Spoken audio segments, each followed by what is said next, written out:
आज आइल्स का intro lecture है। इसमें आपको बताया जाएगा कि बेसिकली आइल्स क्या है, आइल्स में क्या होता है, आइल्स के टेस्ट सेंटर में क्या होता है, इन सब चीज़ों के बारे में बताया जाएगा। तो आइल्स बेसिकली एक इंग्लिश प्रोफिशिएंसी टेस्ट है, ठीक है। इसके आपके देखा जाता है कि आपकी इंग्लिश की कमांड कितनी है।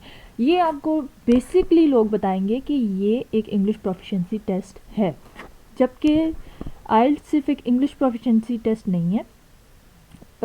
उसमें आपकी सिर्फ इंग्लिश नहीं देखी जाती, आपकी जो कमांड ओवर इंग्लिश है वो नहीं देखा जाता। इसमें आपका टाइम मैनेजमेंट भी देखा जाता है, इसमें आपका क्रिटिकल थिंकिंग भी देखी जाती है, इसमें आपके जो ओपिनियंस हैं उनके ऊपर भी गौर किया जाता है, और एंड में आपकी कमांड ओवर आइल्स भी देखा जाता है। सिर्फ लेकिन लोग कहते हैं कि सिर्फ ये इसमें आपकी कमांड ओवर आइल्स देखा जाता है। ऐसा नहीं है, ऐसा बिल्कुल भी नहीं है, ठीक है।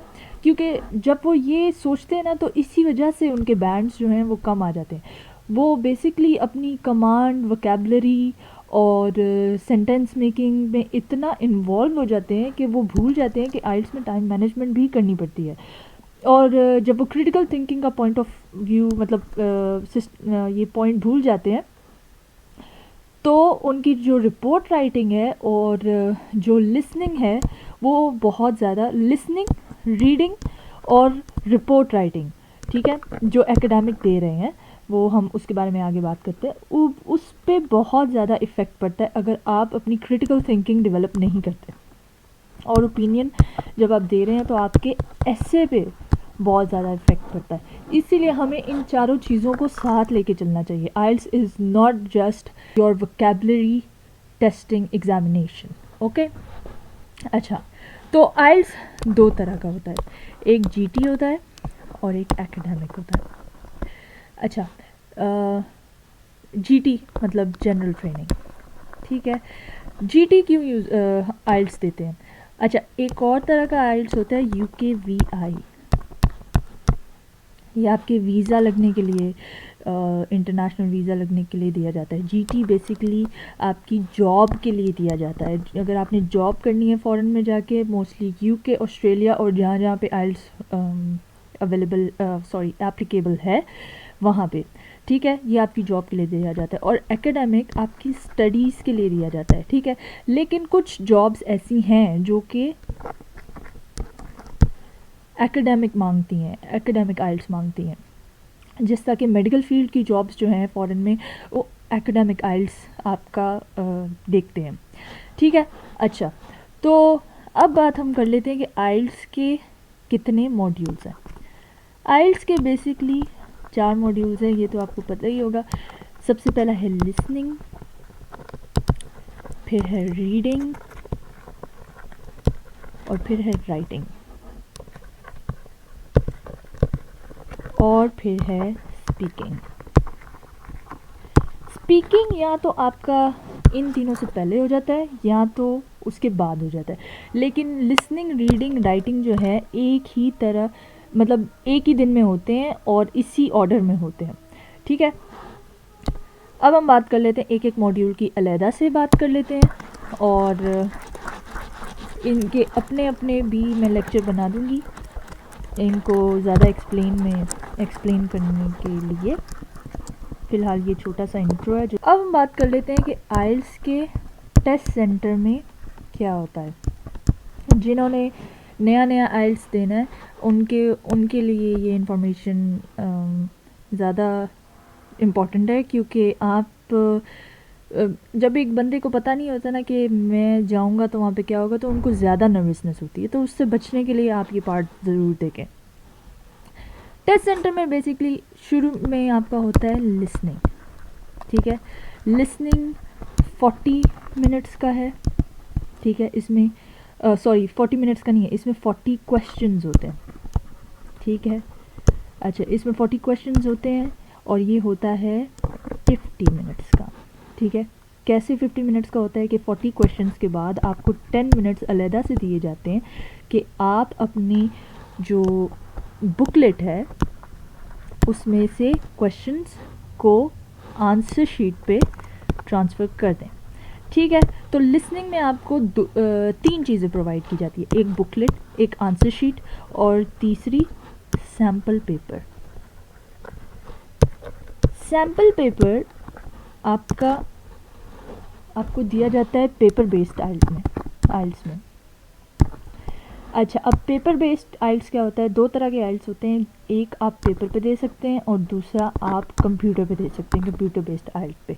अच्छा, एक और चीज़ है, पेपर बेस्ड आइल्स अगर आप देते हैं तो आप अगर आपसे फॉर एग्ज़ाम्पल ये 4 मॉड्यूल्स में से एक मॉड्यूल के मार्क्स कम आ जाते हैं, ठीक है, तो अगर आप कंप्यूटर बेस पे देंगे तो आप उस एक मॉड्यूल को रीसेट कर सकते हैं, ठीक है, रीसेट कर सकते हैं, ठीक है, अगर आपने कंप्यूटर बेस्ड पे दिए। पेपर बेस्ड पे ऐसा नहीं है, अगर आपके मार्क्स एक मॉड्यूल में कम आए हैं, जितने आपको चाहिए उतने नहीं आए, तो फिर आपको दोबारा पूरा आइल्स देना पड़ेगा। लेकिन अगर आप कंप्यूटर बेस्ड दे रहे हैं और एक मॉड्यूल में, सिर्फ एक में आप ऐसे कर सकते हैं, 2 में नहीं कर सकते, 3 में नहीं कर सकते, तो उस एक में आप रीसेट कर सकते हैं, आप वापस मॉड्यूल दे सकते हैं, वो ही एक मॉड्यूल आप वापस दे सकते हैं, ठीक है, उसके मज़ीद चार्जेस होते हैं। अच्छा, तो आपको एक बुकलेट दी जाती है पेपर बेस में, एक आंसर शीट दी जाती है और एक सैम्पल पेपर दिया जाता है, ठीक है। अब सैम्पल पेपर कैसा होता है? सैम्पल पेपर बिल्कुल ऐसा होता है, एक शीट दी जाती है, उसका ये फ्रंट एंड बैक बना लेते हैं हम, ठीक है, ये फ्रंट है, ये बैक है, यहाँ पे आपकी सारी डिटेल्स होती हैं ऊपर, और ये सारी डिटेल्स है, और यहाँ पे आपका आंसर्स के लिए यहाँ पे नंबरिंग हुई होती है 1 2 वगैरह वगैरह, और यहाँ पे 4 5 इस सब होता है, ठीक है, 40 तक यहाँ पे नंबरिंग हुई होती है। ये जो होता है आपका फ्रंट जो होता है वो लिसनिंग के लिए होता है, और जो आपका बैक होता है वो रीडिंग के लिए होता है, ठीक है।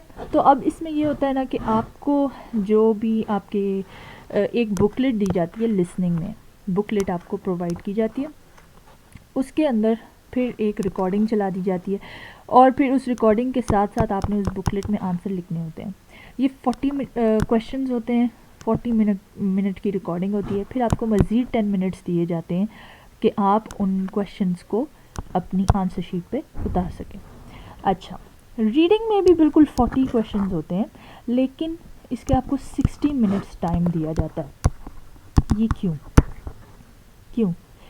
क्योंकि रीडिंग में आपके पास 3 पैसेजेस होते हैं, एकेडमिक के थोड़े लंबे होते हैं, रीडिंग जनरल के थोड़े छोटे होते हैं, एकेडमिक के थोड़े ज़्यादा मुश्किल होते हैं, रीडिंग जनरल के इतने मुश्किल नहीं होते हैं। तो उसके बाद आपने रीडिंग में आपको एक बुकलेट उसमें भी दी जाती है, उसमें आपने अपने सारे क्वेश्चंस के आंसर्स लिखने होते हैं, लेकिन आपको एक्स्ट्रा 10 मिनट्स नहीं मिलते, इसमें आपको एक्स्ट्रा 10 मिनट्स नहीं मिलते कि आप ये क्वेश्चंस को अपनी बुकलेट पे आंसर शीट पे ट्रांसफ़र कर सकें, ठीक है, वो आपको नहीं देते हैं। आपने जैसी मतलब इसी 60 मिनट्स को यूटिलाइज़ करना है और इसके अंदर अपने आंसर्स लिखने हैं, ठीक हो गया। अब हम बात कर लेते हैं राइटिंग की। अब राइटिंग में 2 चीज़ें हैं, एक एकेडमिक राइटिंग है और एक जीटी राइटिंग है, ठीक है।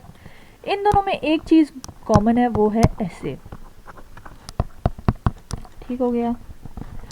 और एक चीज़, इसके 2 टास्क होते हैं, और पहला टास्क, सॉरी ये टास्क 2 है, ऐसे जो है वो टास्क 2 है, तो वो इन दोनों में कॉमन होता है। लेकिन टास्क 1 जो कि जीटी और एकेडमिक में डिफरेंट होता है। एकेडमिक में आपको रिपोर्ट राइटिंग करनी होती है और जीटी में आपको लेटर राइटिंग करनी होती है, ठीक है। अब इसमें ये फ़र्क है सिर्फ, और रीडिंग में ये फ़र्क है कि 3 वो होते हैं, एकेडमिक में 3 पैसेजेस होते हैं और जीटी में 4 स्मॉल पैसेजेस होते हैं, या 3 पैसेजेस भी हो सकते हैं, ठीक है। इसमें एकेडमिक में 3 लॉन्ग पैसेजेस होते हैं, ठीक हो गया।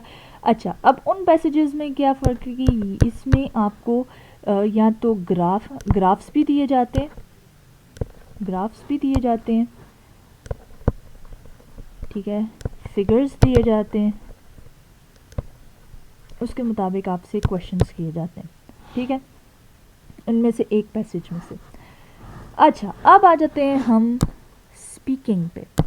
ये एक छोटा छोटा ओवरऑल व्यू था, इसके ऊपर डिटेल वीडियो मैं बना दूंगी, वो इतनी कोई लॉन्ग नहीं होगी बस, लेकिन उसके अंदर हर एक मॉड्यूल के बारे में अच्छी इंफॉर्मेशन प्रोवाइडेड होगी। अच्छा, अब हम बात कर लेते हैं स्पीकिंग की।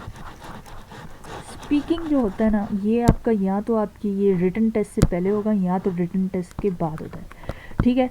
स्पीकिंग आपका कंक्लूड हो जाता है 15 to 20 मिनट्स में बस, ठीक है।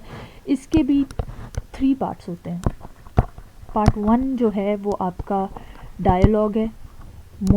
डायलॉग ऐसे है कि इंटरव्यूअर आपसे बात करता है, मतलब आपके बारे में जानता है और को फेमिलियराइज करवाता है अपनी इन्वायरमेंट के साथ, और जो आगे आपके टास्क होने वाले हैं, पार्ट्स होने वाले हैं उसके साथ, ठीक है।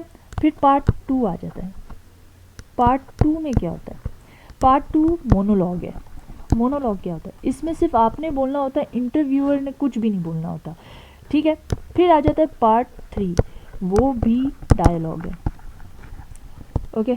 इसमें ये होता है कि आप जो पार्ट 1 के बारे में आपने बात की होती है, एग्जामिनर या इंटरव्यूअर उसी को थोड़ा एक्सटेंड कर लेता है और फिर या तो एक दफ़ा टॉपिक बदल देता है या तो 2 दफ़ा टॉपिक बदलते हैं। फॉर एग्जांपल टॉपिक कैसे बदल देता है, मतलब कि अगर आपने यहाँ पे फूड के बारे में बात की है तो वो आपको फूड के बारे में पूछेगा, फिर उसके बाद आपसे म्यूज़िक के बारे में पूछेगा, या फॉर एग्ज़ाम्पल, ये एग्ज़ाम्पल है, ठीक है। उसके बाद आपसे किसी और चीज़ के बारे में पूछेगा, फिर उसके बाद आपसे आर्ट के बारे में पूछेगा। या तो वो म्यूज़िक पे ही बात ख़त्म कर सकता है या तो वो आर्ट पे भी जा सकता है, ठीक है। ये इसका एक छोटा सा इंट्रोडक्शन था। ये आइल्स का इंट्रोडक्टरी लेक्चर था, के ऊपर जो डिटेल डिस्कशन है वो मैं अगली वीडियो में करूँगी। तब तक के लिए थैंक यू।